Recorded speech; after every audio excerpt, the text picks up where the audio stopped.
Have you ever heard of these Mogami instrument cables? They're pretty frickin' expensive.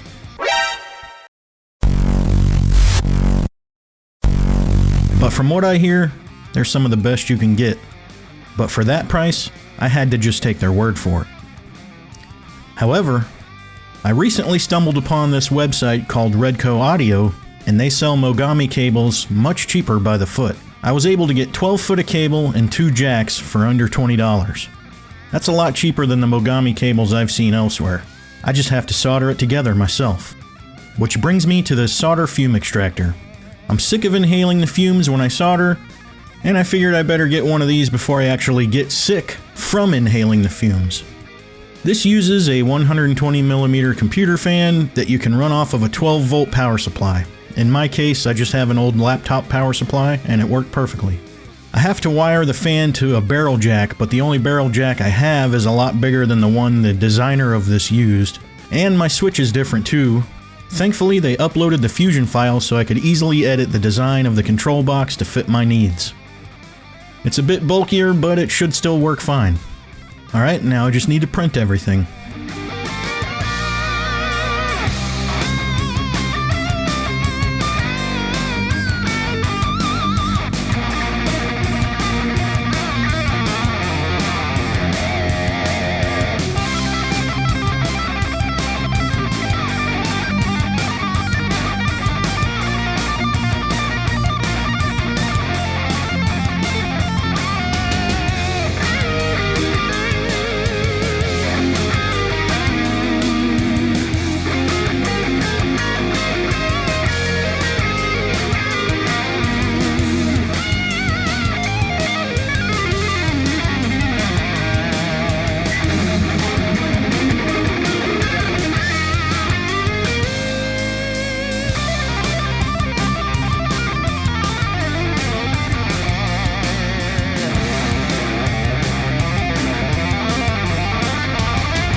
And while everything was printing, I went through some of my old PC fans and found this one with red blades. I used a 9 volt battery to test that it worked, and I found out it has a red LED, which is a bonus. Next, I cut the wires to length.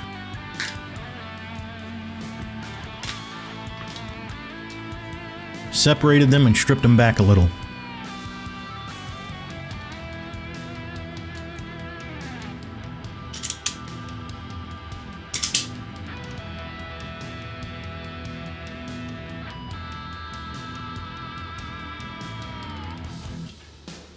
I also cut the third wire short to get it out of the way because I won't need it.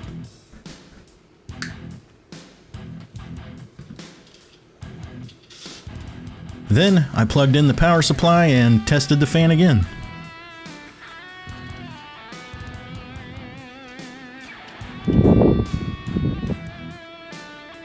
Next, I soldered everything together and installed the switch and jack into the control box and hot glued everything in place.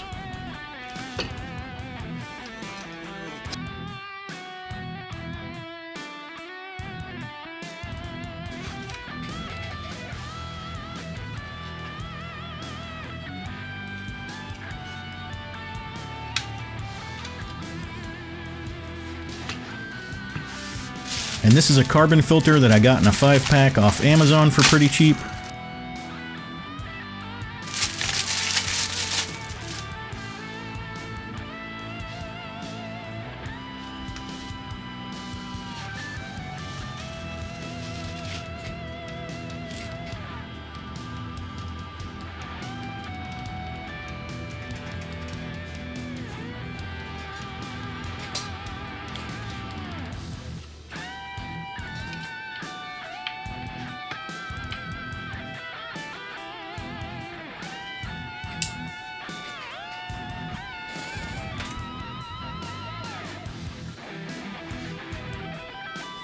And here's the first test.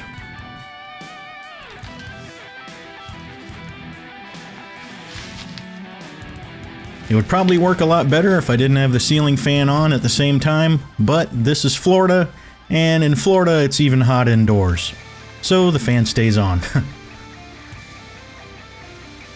Alright, now that the fume extractor is ready, let's get this cable together.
After taking the jacks apart, I stripped the cable back about a ½ inch or so on both ends and twisted the bare wire together. The inner cable has a black coating on it, and from my understanding it should be removed from what is exposed, so I just used my thumbnail and tore it off.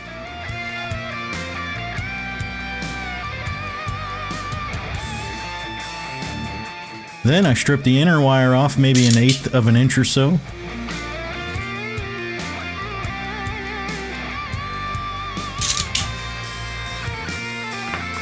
And I tinned both wires.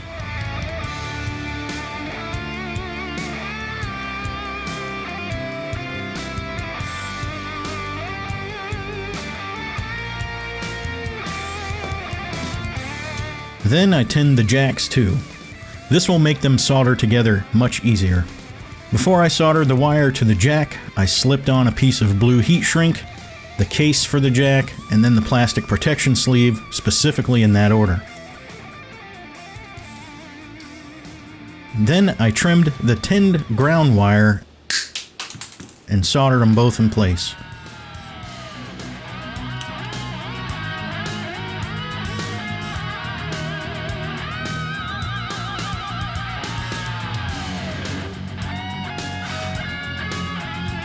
Not forgetting to clamp the cable in place too. Next, I slid the clear protector on and screwed the jack together.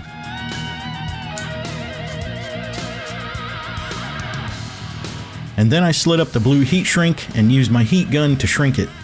This probably adds some rigidity to the cable, but for me it's really just for added aesthetic.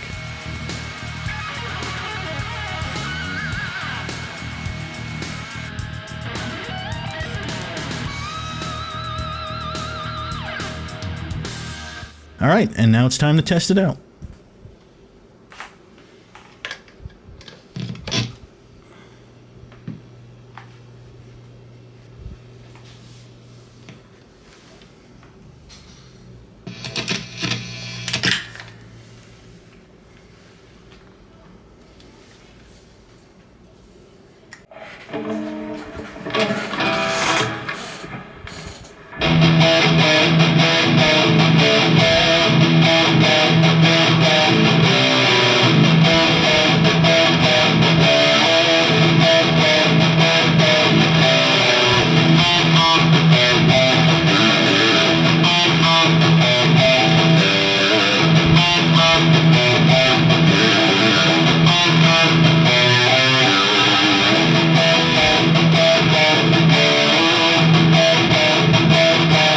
Next, I trimmed back the, next, I clipped the then I trimmed the, before soldering them, next,